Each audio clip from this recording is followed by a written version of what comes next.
ఆంధ్రప్రదేశ్‌లో వాహనదారులకు సంబంధించిన ఒక ముఖ్యమైన మార్పు చోటు చేసుకుంది.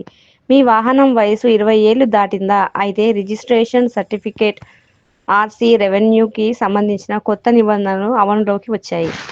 గడువు ముగిసినప్పటికీ ఆర్‌సీని రెన్యూ చేసుకునే అవకాశం ఇప్పుడు ఉంది.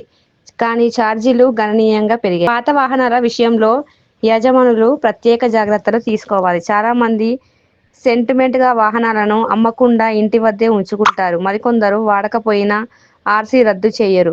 దీంతో కొత్త వాహనం కొనుగోలు చేసే సమయంలో వాహనాల సంఖ్య పెరిగి ఇబ్బందులు కలుగుతాయి. అంతేకాకుండా అమ్మేటప్పుడు ఆర్‌సీ బదిలీ చేయకపోతే బాధ్యతలు యజమానులపైనే ఉంటాయి. కొత్త యజమాని వాహనంతో ప్రమాదం చేసిన నేరంలో ఉపయోగించిన చట్టపరంగా పాత యజమాని పేరు మీదనే కేసులు పడే అవకాశం ఉంటుంది. ఒకవేళ నిబంధనలు పట్టించుకోకుండా వాహనాన్ని వదిలేస్తే రేషన్ కార్డు రద్దు అవ్వడం, ప్రభుత్వ పథకాల నుండి అనర్హత, ఇంకా చట్టపరమైన ఇబ్బందులు ఎదురు కావచ్చు. ఎక్కువ మంది పాత వాహనాలను ఇంట్లో సెంటిమెంట్‌గా పెట్టుకోవడం లేదా బాగు చేసి వాడుకోవడం వల్ల ఆర్‌సీ రద్దు కాకపోతుంది. ఫలితంగా యజమానులకే సమస్యలు తలెత్తుతాయని అధికారులు హెచ్చరిస్తున్నారు.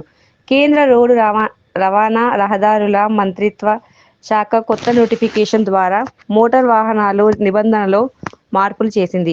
రూల్ 81 కింద కొత్తగా 4C క్లోజ్ని చేర్చారు. దీని ద్వారా 20 ఏళ్లు దాటిన వాహనాలు ఆర్‌సీ రెన్యువల్‌కి అవకాశం కల్పించారు.